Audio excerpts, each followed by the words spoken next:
لله. الحمد لله الذي ألف بالإسلام بين قلوب المؤمنين وأوجب اتحادا وحرم تفرقا في كتابه المبين.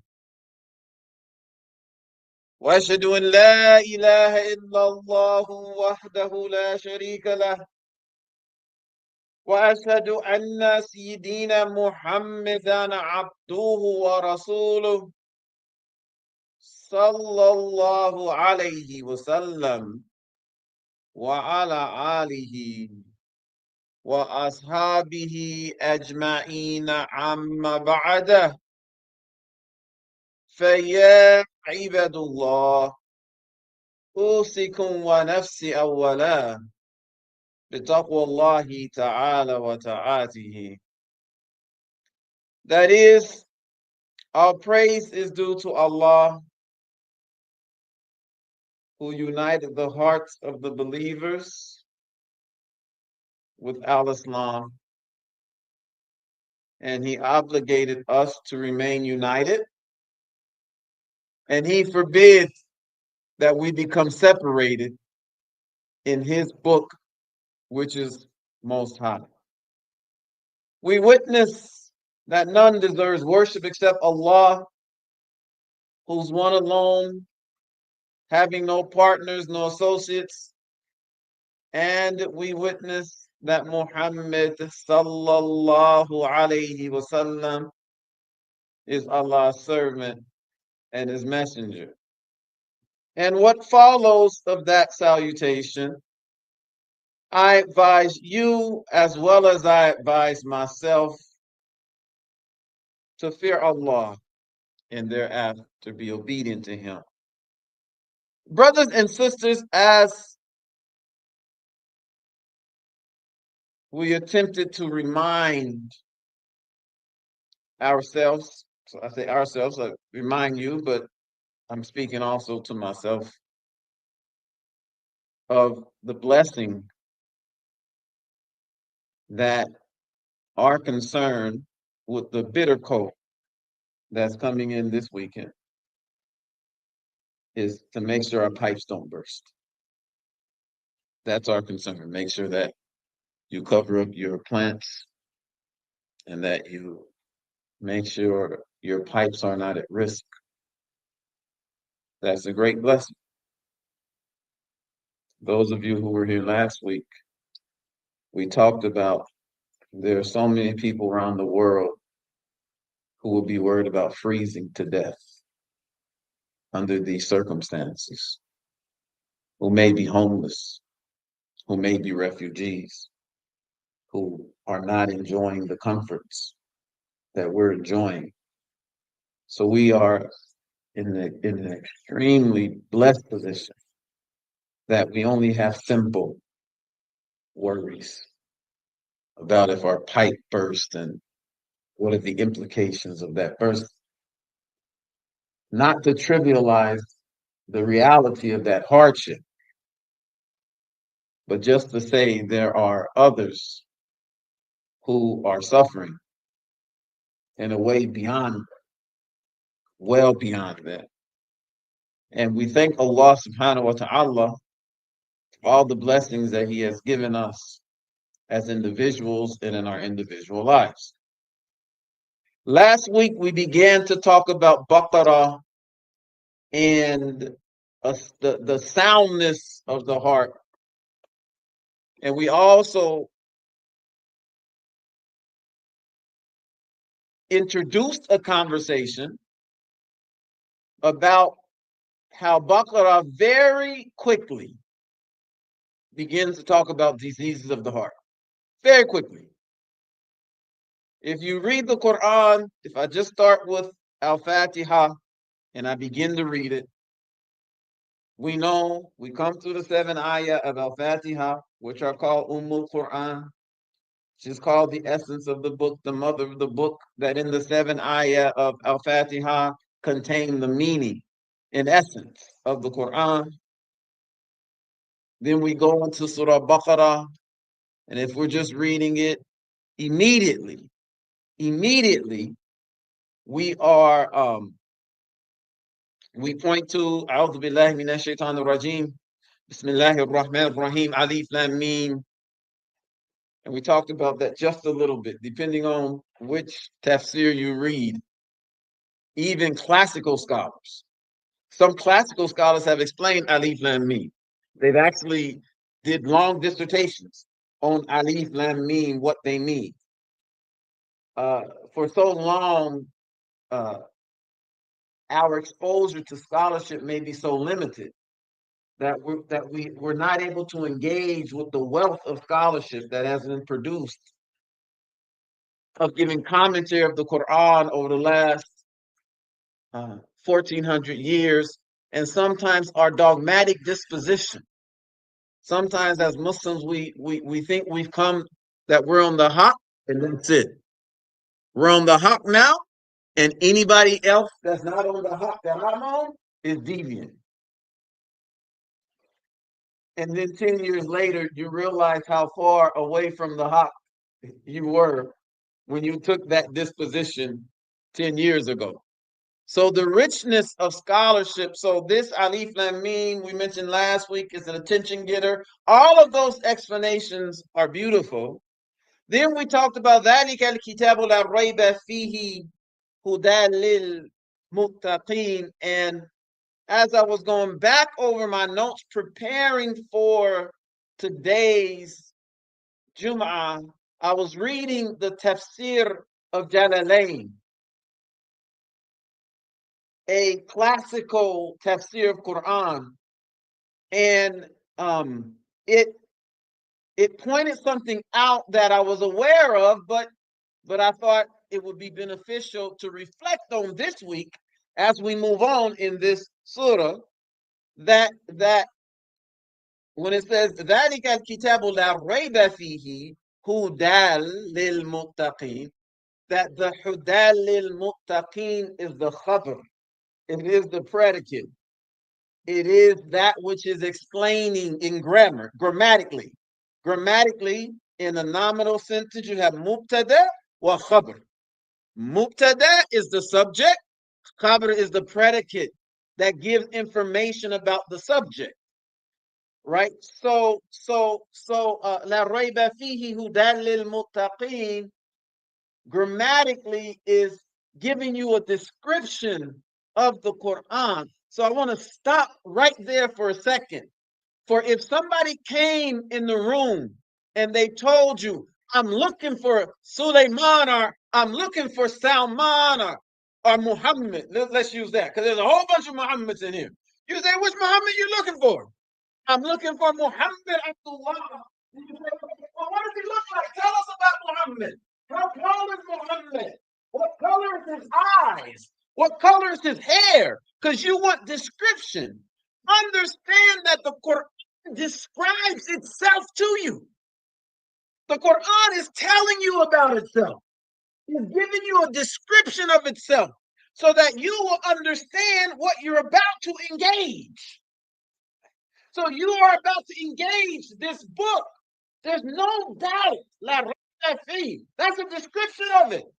There's no doubt. For just as surely, if you were to talk about a life, preserve right, that's what you observed in me. From harm. So that is the book. La rayba fihi. There is no doubt in it. Hudan lil muttaqin. Guidance for those who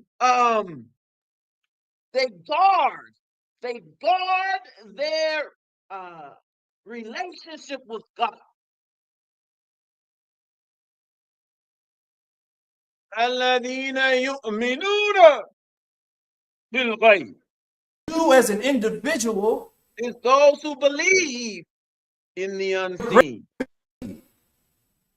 And in trying to convey the meaning of this message, bigger than the community. The Mufassir said they accept what is hidden from them. For example, the resurrection, the day of judgment, the fire, the paradise, all these things we can't perceive. As a Muslim growing up in America and dealing, coming at it from a perspective of idolatry, before being engaging the richness of the commentary, and for those of you who born and raised Muslim, for you, you're like, this is Aqidah 101, right? But you can't think like that because Allah bless you to be born and raised Muslim. So you have been getting Aqidah from the day you came out the womb. Your parents have been teaching you Aqidah. Your teacher has been teaching you Aqidah. The Imams have been teaching you Aqidah. And I know there are different approaches to creed in the 1400-year richness of commentary in our religion. But those who were dealing with this situation in America, who were coming to Islam, and they were like the unseen, the biggest dawah point is that the Arabs used to worship idols, and Allah is beyond the perception of human. He's beyond the ability of the humankind to perceive. So a big emphasis is that God is beyond human perception. Thus, He is unseen. But the faith we have begins with Amen to Billah. We begin with Allah, but then we go wa malaikatihi, right? And His angels, then kutubi, all this, right? Now, some of these things we can see. We can see. We have on record. We have His books on record. We have His messengers. So some of them we can see, but others we can't see. We can't see His angels, even if we perceive the impact of their presence in our lives. We can't see them. Yes, some of the Sahaba on the day of Badr, they were speaking about how they were perceiving the angels. May Allah give them that special blessing that He gave all of those who fought in Badr. Ameen. So yeah, they perceive things. They saw things. They perceive the influence of the angels in a tangible way. But most of us don't. Yet we believe in them. Yet we can't see them. We believe in judgment. We believe in qadr. And that's nothing you can comment on in Jummah. There's been many long discourses about what qadr is and how to understand qadr and what it means and what are the implications of that. But we believe in it. We believe in akhir. We believe in life after death. We believe in the day of judgment. We believe in all of these things. And for many of our beliefs, there are things we cannot see right now, nor can we perceive them right now. There's some we can perceive, but many we can't perceive. So that is الذين يؤمنون بالغيب ويقيمون الصلاة, and they establish prayer.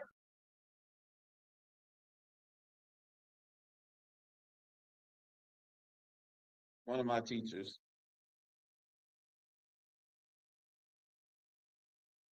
was talking about the power of the Quran to touch the soul.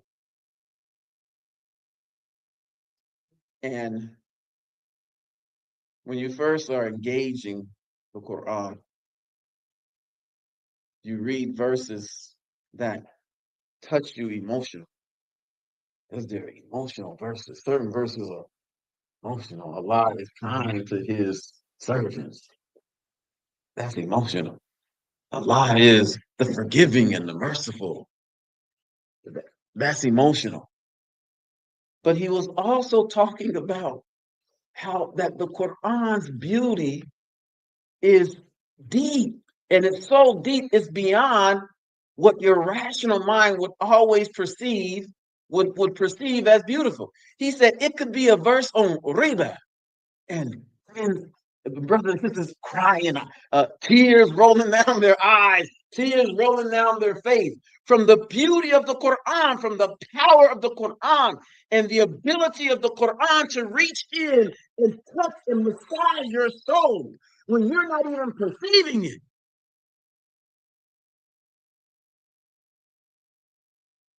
So the establishment of Salah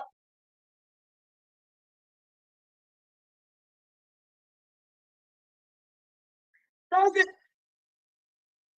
it goes beyond, it begins with just setting up, praying 5 times a day. That's where it begins. But in this tafsir, Jalalain, they said to maintain prayer is also giving Salah its proper due,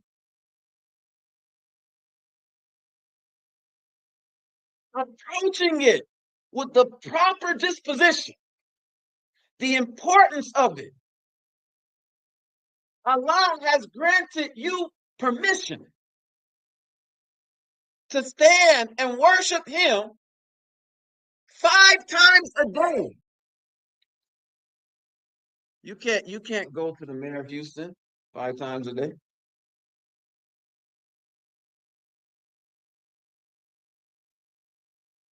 You can't go to the president of the United States 5 times a day.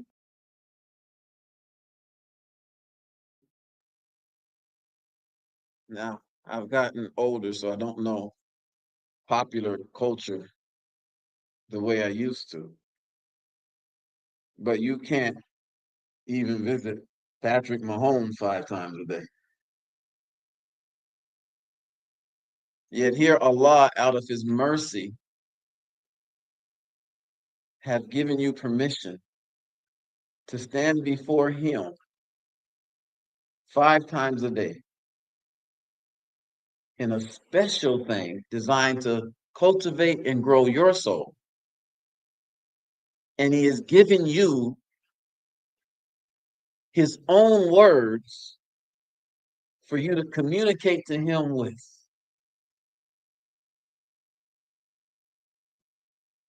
The more you pray, the more you give yourself to prayer, the more you engage in Salah, the more you're going to grow your soul. I mentioned this about a month ago. I was with a group of Muslims one night on the night of power. Qiyamul Layl, the last 10 nights of Ramadan. We don't know. Inshallah it was. We're not sure. But they were seeking it. And when the prayer and the recitation of the Quran got real deep, there wasn't a dry eye in the place. Everyone was crying.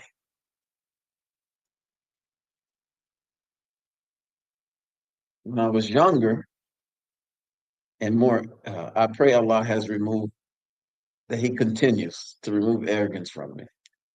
Whatever bit of arrogance is left, I pray He removes it. But when I was younger and less informed, I would have said, "Hey, all crying. They all wasn't crying." But now that I'm older, I realize that my young self was paying attention to the wrong thing because their prayer was between them and God. And if in that prayer they were moved to tears, I should have been trying to pray heavier and deeper so that perhaps I could have the same experience instead of looking and trying to judge how sincere their thing when it was deep to me because they turned the lights off and I wasn't used to that. Like, what is that? And they told me it's for khushu. They said they turned the lights off. Now we don't do that here, so just so you know. But I'm just sharing an experience I had. They said we turned the lights off so that none of us are afraid that we're trying to show off to the person next to us that we can be sincere. because if the light's on and somebody can see us, then there's a possibility that we could be doing this for riyah, to be seen of other men. So we don't practice that here, but it was humbling to see that that was their disposition. So prayer is one of the most powerful tools that Allah has given us to bring us closer to Him. And we should approach prayer with that disposition. وَيُقِيمُونَ الصَّلَاةَ.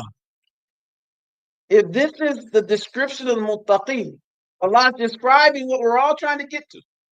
That's what we're trying to get to. We're trying to get to muttaqin. That's our goal. That's our destiny. That's where we all want to be. We start out Muslim. Then if Allah blesses us, we become mu'min. And then in time we become muttaqi. That's the goal. So here Allah is describing the muttaqi. So if Allah says that the Quran is guidance to the muttaqi, then He begins to describe the muttaqi, and He begins yu'minuna bil ghayb, that they believe in what is unseen. Then that's our goal. That's what we're trying to get to. Then while yuqimuna salah, they establish prayer. That's the second description He will give of the muttaqi, tells you how important the salah is.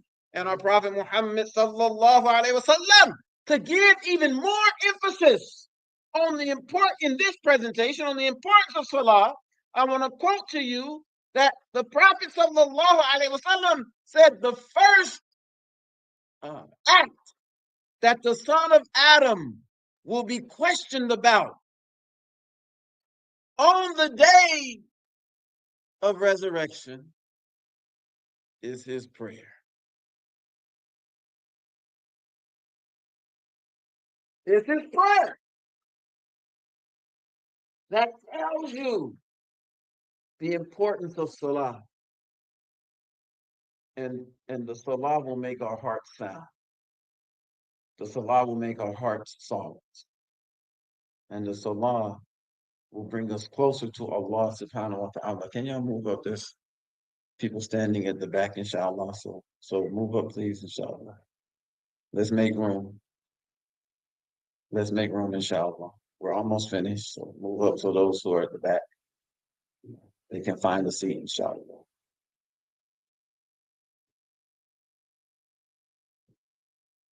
أقول قولي هذا أستغفر لي ولكم والحمد لله رب العالمين.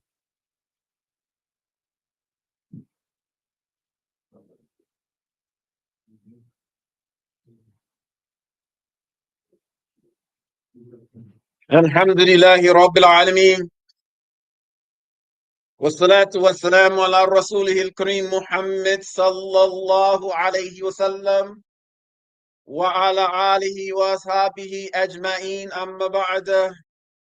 يا عباد الله, may Allah increase our faith. May He help us trust Him. May He remove disbelief and replace it with faith.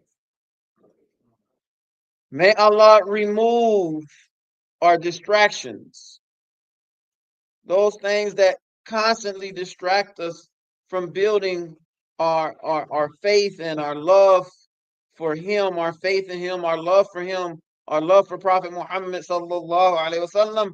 May Allah remove those distractions and allow us to focus. May Allah remove our hatred and replace it with love. May Allah remove our rancor and discord and replace it with cooperation. May Allah help us to see the whole Muslim Ummah as one body, such that we feel the pain of any believers who are suffering all across the world. Those who are cold without homes, may Allah bless them with warmth and a place to stay. May Allah bless us and allow us to be grateful, allow us to have gratitude for the great blessings and the special blessings He's given to us, that the things that we worry about are so trivial compared to many other places in the world who are constantly under the threat of bombs, who are constantly under the threat of destruction, who are constantly under the threat of hundreds and thousands of people dying. Oh Allah, protect your servants. Oh Allah, those who have died unjustly, bless them with paradise. Those of us who are still living, give us the strength and the conviction to stand up against injustice whenever and wherever it is perpetrated. And if we do not have the faith to do so, oh Allah, give us the faith and the strength to speak out against it. And if we can't have that faith, oh Allah, never allow us to be comfortable with it. Give us the strength to constantly hate it as much as we can, as long as injustice and people are being killed and maimed and they're dying unjustly. Oh Allah, open the Quran to us and open our hearts to the Quran.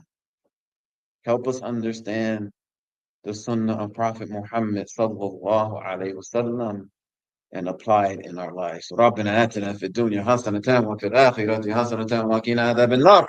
ربنا ظلمنا أنفسنا وإن لم تغفر لنا وترحمنا لنكونن من الخاسرين. والحمد لله رب العالمين. آمين. أقيموا الصلاة.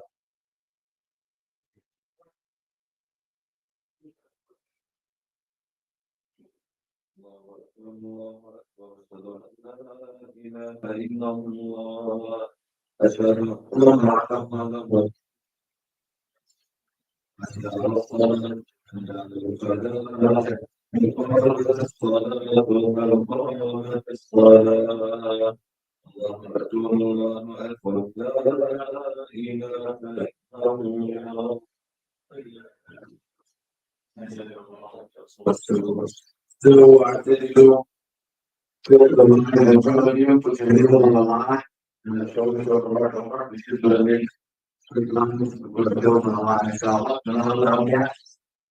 in between you, do not allow Satan to come between our hearts.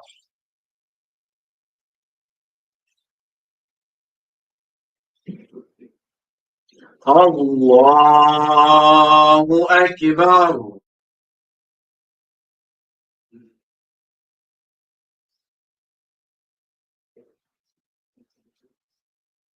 الحمد لله رب العالمين الرحمن الرحيم مالك يوم الدين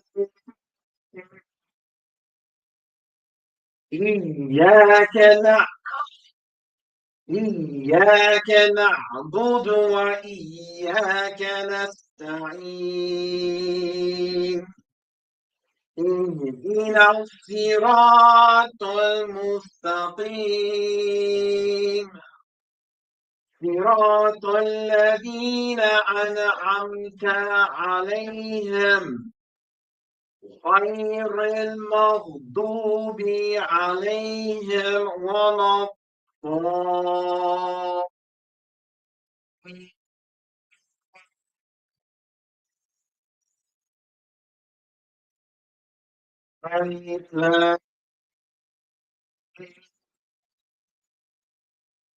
ذلك الكتاب لا ريب فيه هدى للمتقين الذين يؤمنون بالغيب ويقيمون الصلاة ومما رزقناهم ينفقون والذين يؤمنون بما أنزل إليك وما أنزل من قبلك وبالآخرة هم يوقنون أولئك على هدى من ربهم وأولئك هم المفلحون إن الذين كفروا سواء عليهم أأنذرتهم أم تنذرهم فيؤمنون ختم الله على قلوبهم وعلى سمعهم وعلى أبصارهم غشاوة ولهم عذاب عظيم الله أكبر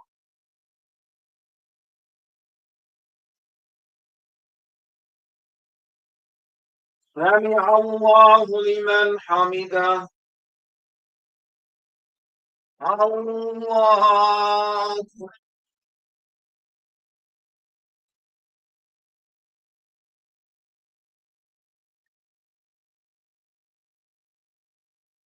الله أكبر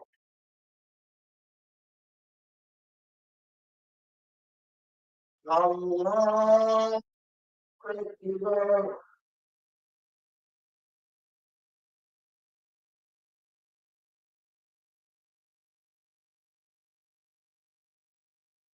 الله أكبر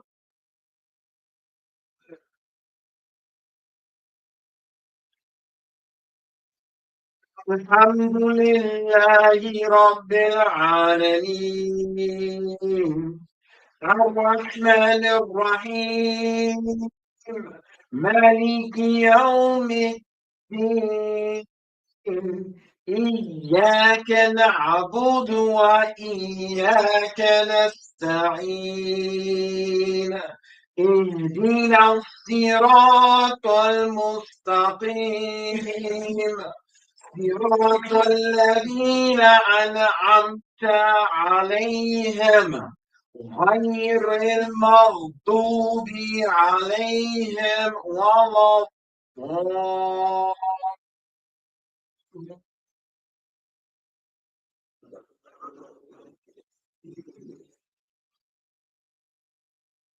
قل أعوذ برب الناس ملك الناس إله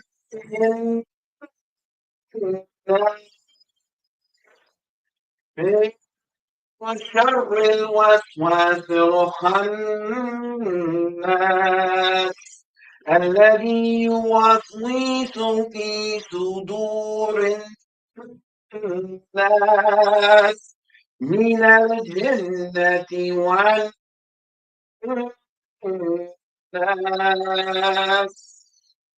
الله أكبر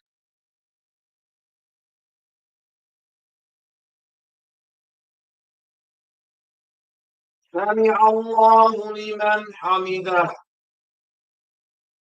الله أكبر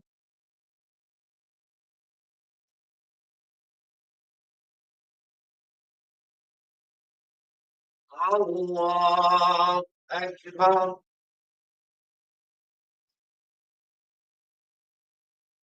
الله أكبر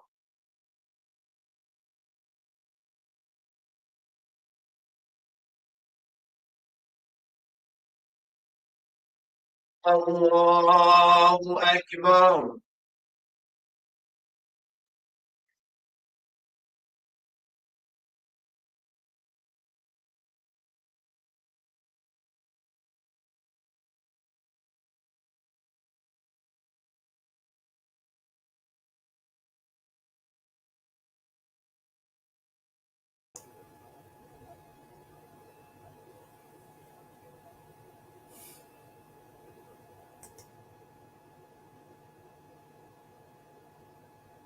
السلام عليكم ورحمة الله السلام عليكم ورحمة الله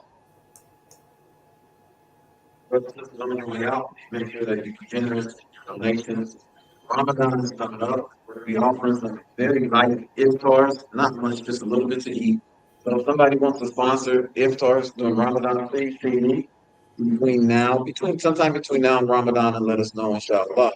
Out front, there's 3 different boxes that you can donate in, plus Brother Omar is out there where you can donate by your card. Join us on Wednesday nights for our Quranic studies courses.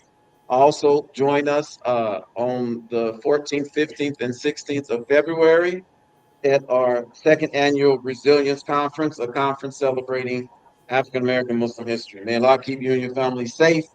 Salam alaikum.